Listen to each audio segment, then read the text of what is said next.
Hello বন্ধুরা, আমি শিলা। আজকে তোমাদেরকে এমন একটি গল্প শোনাব যেখানে একটি ছেলে একটি মেয়েকে প্রথমে বন্ধু ভাবত, বেস্ট ফ্রেন্ড ভাবত। তারপরে মেয়েটিকে আস্তে আস্তে ভালোবাসতে শুরু করল। মেয়েটি ছেলেটিকে ঠিক বন্ধুই ভাবত, এর চাইতে বেশি কিছু না। কিন্তু ছেলেটি এক পর্যায়ে মেয়েটিকে এমনভাবে ভালোবেসে ফেলেছে যে কার জীবনে চাইতেও বেশি ভালোবেসে ফেলেছে। একদিন ছেলেটি তার ভালোবাসা প্রকাশ করতে গেলে মেয়েটি তার সাথে যা করল তা শুনলে বন্ধুরা তোমাদের কলিজা টিপে উঠবে। তাহলে চলুন বন্ধুরা গল্পটি শুরু করি। গল্পটি শুরু করার আগে বন্ধুরা তোমাদের নিকট আমার বিশেষ অনুরোধ, দয়া করে তোমরা আমার চ্যানেলটি সাবস্ক্রাইব করে আমাকে সাপোর্ট করবা। আমার পাশের বাসার একটা মেয়ে, নাম সাধনা, আর ছেলেটির নাম আবু সায়েম। সাধনা আর সায়েম দুজনেই খুব ভালো বন্ধু বলতে পারেন, একজন আর একজনকে ছাড়া চলে না। হঠাৎ করে একদিন সায়েম সাধনাকে মজা করতে করতে বলল, সাধনা, আই লাভ ইউ। ও বলে, শোন সায়েম, আমি তোকে ভালোবাসতে পারব না, তুই শুধু আমার খুব ভালো বন্ধু। এই কথা বলেই চলে গেল সাধনা। সায়েম তার কথা শুনে হাঁ করে তাকিয়ে রইল, তাকে কোনোভাবেই তার মনের অনুভূতি বোঝাতে পারল না। এভাবেই দিন যেতে লাগল। কিন্তু ছেলেটি ভাবল যে সাধনা তো কোনোভাবেই আমাকে ভালোবাসে না, কি যে করি। বলতে বলতে সাধনার ফোন। সাধনা বলল, ওই সায়েম, কি করছো? তোর কথাই ভাবতাছি সাধনা, চুপ থাক। বল। সাধনা বলল, ওই সায়েম, খাইছোস? সায়েম বলল, না, তুই খাইছোস সাধনা? হ্যাঁ খাইছি, তুই এখনই খেয়ে নে, আর মাঠে তাড়াতাড়ি আয়। আচ্ছা, বলেই লাফাতে লাগলাম। সাধনার মনে হয়তো আমার জন্য ভালোবাসা জাগছে। তাড়াতাড়ি খেয়ে গেলাম, গিয়েই বললাম, কিরে সাধনা, হঠাৎ জরুরি তলব? সামনে আমাদের এক্সাম রে, খুব টেনশনে আছি। কোনো চিন্তা করিস না, ফেল করলেও তোরে আমি বিয়া করব, তারপর 2টা ক্রিকেট খেলার টিম বানামো, তোর এক দল আমার এক দল। বলেই হা হা হা করে হাসি দিলাম। কিন্তু হাসি দেওয়ার পর যা ঘটল তা সায়েম তার নিজের চোখকেও বিশ্বাস করাতে পারল না। এমনভাবে সায়েমের গালে চড় মারল সাধনা, যেন গাল দিয়ে ধোঁয়া বের হচ্ছে। চড়টা মেরে সাধনা বলা শুরু করল, তোকে বন্ধু করেই জীবনের বড় ভুল করছি। তোর মতো ছোট মনের মানুষকে বন্ধু ভাবাটাই আমার ভুল হয়েছে। আজ থেকে আমাদের বন্ধুত্ব এখানেই শেষ। বলেই চলে গেল সাধনা। আর আমার চোখ দিয়ে বৃষ্টির মতো পানি পড়ছে, কিছুই বুঝতে পারলাম না, খুব খারাপ লাগছে। শেষমেশ বন্ধুত্বটাও শেষ, কেমন জানি স্বপ্ন স্বপ্ন লাগছে। তাও কিছুই করার নেই। অশ্রু ভরা চোখ আর বুক ভরা কষ্ট নিয়ে বাসায় চলে গেল সায়েম। এসেই শুয়ে পড়ল, বালিশটাও ভিজে গেছে। পুরানো স্মৃতিগুলো মনে পড়ছে বারবার সায়েমের। প্রতিদিন ওকে ফোন দিয়ে ঘুম পাড়ানো, ঘুম থেকে জাগাতাম, দিনে কমপক্ষে 100 বার ফোন, আর মেসেজ তো আছেই। সব স্মৃতিগুলো মনে পড়ছে সায়েমের। আমাদের বন্ধুত্ব শেষ হলো, আমি ঠিক আগের মতোই ফোন দিতাম, মেসেজ দিতাম। সাধনা খুব বিরক্ত ফিল করত, তারপরও কথা বলতে চাইতাম। হঠাৎ একদিন দেখলাম সাধনা পার্কে এক ছেলের সাথে হেসে হেসে কথা বলছে। এমনভাবে কথা বলছে, ওই ছেলেটার সাথে দেখে মনে হচ্ছে যেন তারা দুজন স্বামী স্ত্রী। ছেলেটার সাথে সাধনা কথা বলছে দেখে মনের ভিতরটা কেঁপে উঠছে। আমার মনে হচ্ছে যেন আমার মাথার উপর আসমান ভেঙে পড়ছে। ছেলেটার সাথে এমন আচরণ করছে, আমার কাছে মনে হচ্ছে যেন তারা জনম জনমের পরিচিতি। তাদের খুব অন্তরঙ্গ অবস্থা দেখে মনটা খারাপ হয়ে গেল। আমি পার্কের এক কোণ থেকে তাদের এই অবস্থাটা লক্ষ্য করলাম, যেন কলিজাটা ছিঁড়ে যাচ্ছে। একটু বড় আমি দেখলাম তারা যেন একটু গভীরে নির্জনে যেতে শুরু করল। সেখানে একটি কুঁড়ে ঘর আছে। তারা সেখানে গিয়ে খুব তাড়াহুড়া করে সেই কুঁড়ে ঘরের ভিতর ঢুকে পড়ল। সেখানে তারা 2 থেকে 3 ঘন্টা অতিবাহিত করল। আমার আর বুঝতে বাকি রইল না, যাকে জীবনের সবচেয়ে বেশি ঘনিষ্ঠ ভাবতাম, যার কাছ থেকে একটু সুখ পাওয়ার জন্য সবসময় বেকুল থাকতাম, তার আজ এই অবস্থা দেখে মনের ভিতরটা ভেঙে পড়ল। তাই বাসায় এসে পড়লাম। বুকটা ব্যথা করছে, তাই ভাবলাম সাধনাকে একটা ফোন দেই। অনেকবার কল হওয়ার পর রিসিভ করল সাধনা। ফোনটা ধরতেই সায়েম বলল, বুকে ব্যথা করতেছে। সাধনা বলল, ব্যথা করা ভালো, এখন আমাকে আর ডিস্টার্ব করবি না। পরশু আমার পরীক্ষা। আচ্ছা, নাপা খেলে ব্যথা যাবে? হ্যাঁ যাবে। এখন আর ফোন দিস না প্লিজ, কিছুই পড়া হয়নি। কয়টা খাবো? উফ, তোর যতটা ইচ্ছে খেতে মন চায় খা, প্লিজ সায়েম, আর ডিস্টার্ব করিস না। সায়েম তার সমস্ত আবেগ নিয়ে বলল, সাধনা, শেষবারের মতো বল, তুই কি আমায় ভালোবাসি? সাধনা বলল না, আর বলল, সায়েম, এসব কথার কোনো মানেই হয় না, আমরা জাস্ট ফ্রেন্ড। তোর অনুরোধে কিন্তু তুই এবার ফ্রেন্ড হয়েছি, তাই যা বলছো ভালো করে বুঝে বলিস। থ্যাঙ্কস সাধনা, রাখি। ওকে রাখ, আর ভবিষ্যতে যেন এমন কথা আর না শুনি। ওকে, তাহলে এখন রাখি। ফোনটা রাখবে এমন সময় সায়েম বলল, সাধনা, একটা কথা বলি। সাধনা বলল, কি বলবি? সায়েম অত্যন্ত নরম সুরে বলল, আজ তোকে পার্কে এক ছেলের সাথে দেখলাম। সত্য করে বলবে সাধনা, ছেলেটি কে? তোর সাথেই ছেলেটির কিসের সম্পর্ক?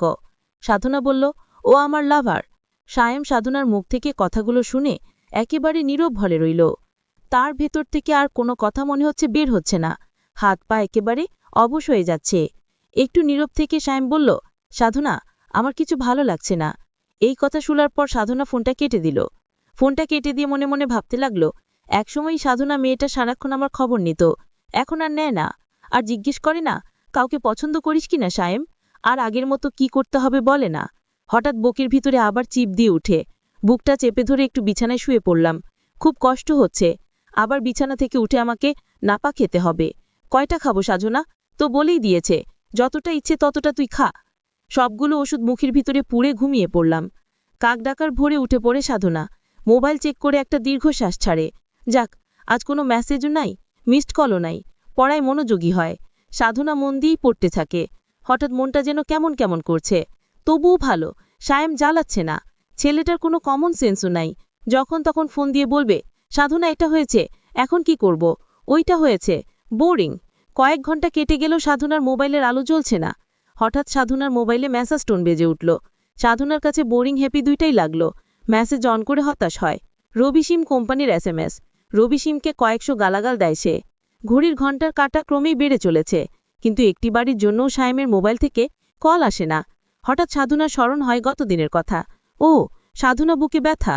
ওর ভ্রু যুগল কুঁচকে যায়, বুকটা কালো হয়ে যায়, বুকের ভিতরটা খাঁ করে ওঠে। মন থেকে কত রকম ভয় করছে। রাতটা যেন সাধনা একদম পড়তে পারছে না।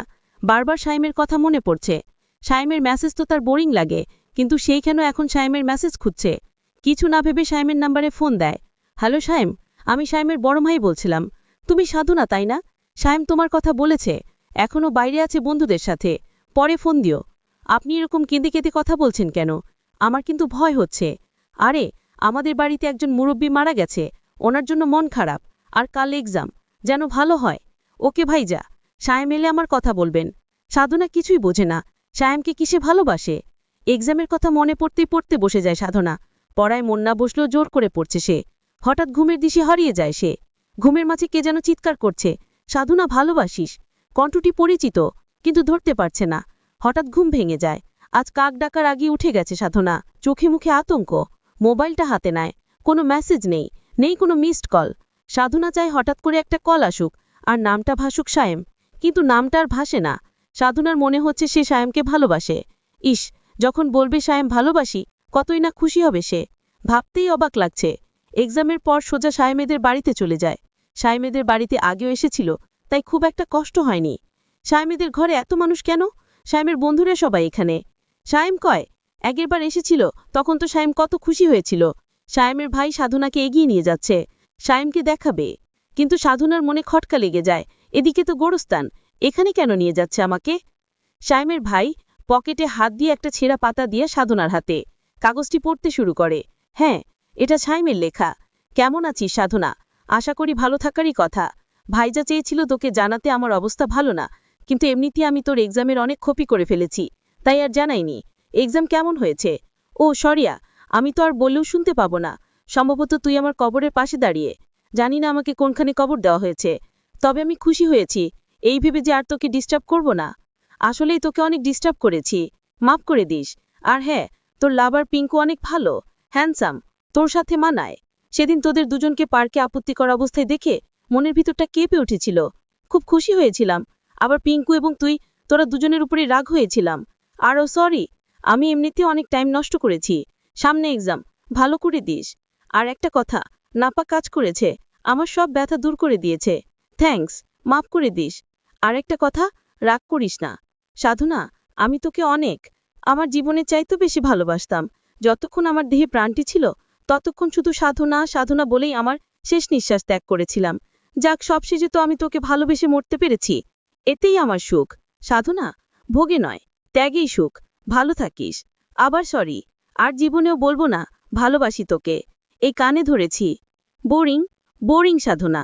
থপ করে সায়েমের কবরে বসে পড়ল, আর চিৎকার করে কান্না করছে। আর ওর মুখ থেকে বের হচ্ছে, সায়েম, এই সায়েম, ওঠ, একটিবার ওঠ, একটিবার দেখ আমি এসেছি। তুই না আমাকে ভালোবাসিস, আমিও তোকে ভালোবাসি রে। ওঠ সায়েম, ওঠ। তুই না দুইটা ক্রিকেট টিম বানাবি, আমি রাজি রে। তারপরও তুই ফিরে আয় সায়েম। চিৎকার করে বলছে, ফিরে আয় সায়েম, ফিরে আয়, তোকে খুব ভালোবাসি রে, ফিরে আয়। আর আমি সেদিন পার্কে এক ছেলের সাথে তোকে দেখানোর জন্য মজা করছিলাম।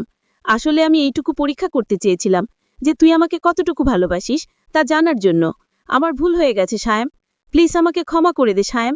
তুই আবার আমার কাছে ফিরে আয়, আমি তোকে আমার জীবনে চাইতেও বেশি ভালোবাসবো। এই বলে সাধনা কান্নায় লুটুই পড়ল। কিন্তু এখন আর কান্নায় লুটিয়ে পড়লে কি হবে? সময়ের কাজ সময়ই করতে হয়। আসলে সবসময় অভিনয় মানুষকে বিপদগামী করে তুলে। প্রত্যেকটি মানুষকে বোঝা উচিত কখন কোন সময় কি অভিনয় করতে হবে। কিছু কিছু